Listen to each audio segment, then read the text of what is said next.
Eikhoi thabak khudingda laithokpa kari tawgadagi khangdaba kayana maram oiraga Maidai Eikhoi se yamna singbadi manba adubu yamna pangba furup ama oire haina Impact TV ki editor in chief Yumnam Rupachandrana phongdokre wafam asi ngasi Crisis in Manipur Present and Future haiba hiramda Unified Peace Coordinating Committee kumbina sinduna ibodau sandong thelda pangthokiba khana nainabagi thauram amada phongdokhibani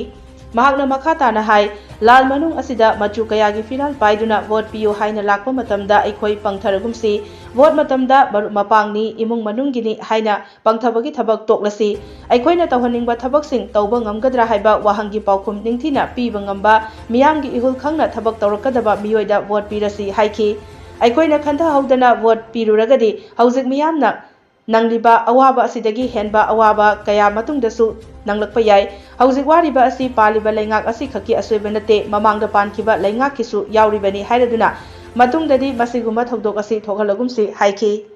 masigi lansina koisi mikap thohalaba o ai koisi simu biyo mo dai ko ana ayeng chita ngai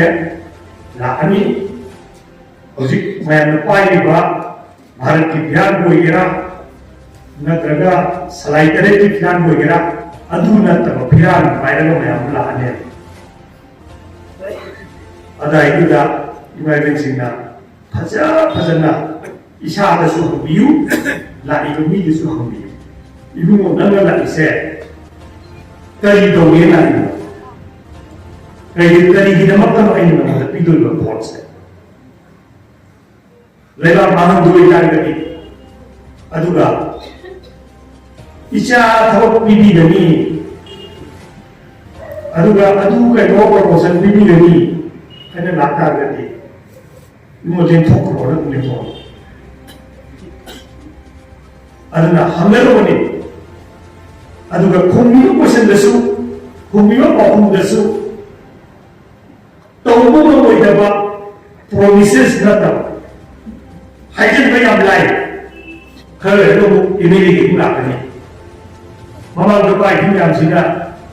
manipur se mache ta ne nam ko hai to mo tu samjhan dori si mo question yam se soi na ko khombi yo adu hambata la lekai ke namani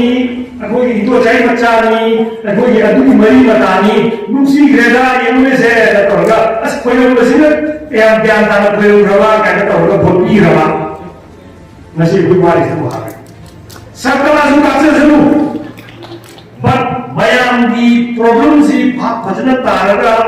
ai mon da bothara taraga di ai ne to de sumai to ni ai da sakka asu nusi derasu praja miyam di boiba wakalon du phajana thabak oina othokba ngamde do madhi quality le ni da chang law than bi ta ga di akoi ni ko tu ke thomne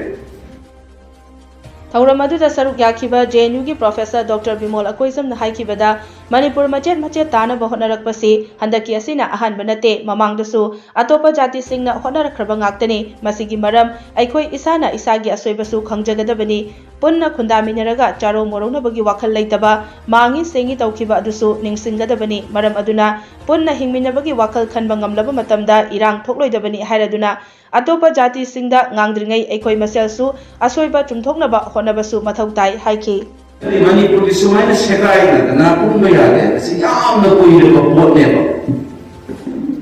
masi ka mai na thela da ke hai se akhang ahi la adu koi ki hau thar ba laina ko mi sinna ka ka ida mela ka kamai da na pulla ke se ko lo gre ba raza da bor maya da ai ki ide ta da ma na ko paisa kra pamam ro ba sa ikai ni ngai ni yausham da ko da sa sa yam la ko da ko na ba hai ba koi ki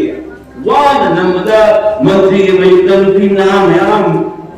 mauna mo kay wala man mayam sila sa ka pisa kuno na police na wana namagi uji po na ini na YouTube ako ni ko sa kari ba ni do na nuai sila ato mo mayam sila silang da ba ki po sa toro ki ko ne se ai na ko na ai na tamjai ba mai sila sa ida du na ba area da to ba adu ma ki lai lai su na ba ai na ta ba sa ꯑꯩꯒꯤ ꯃꯈꯥꯗ ꯔꯤꯁꯔꯁ ꯇꯧꯔꯒ ꯂꯥꯛꯄꯤꯔꯦ ꯐꯪꯉꯤ ꯃꯣꯏꯁꯦ ꯁꯤꯒꯨꯝꯕꯒꯤ ꯃꯔꯝꯗ ꯅꯩꯅꯕꯅ ꯑꯅꯝꯕ ꯑꯣꯏꯌꯦ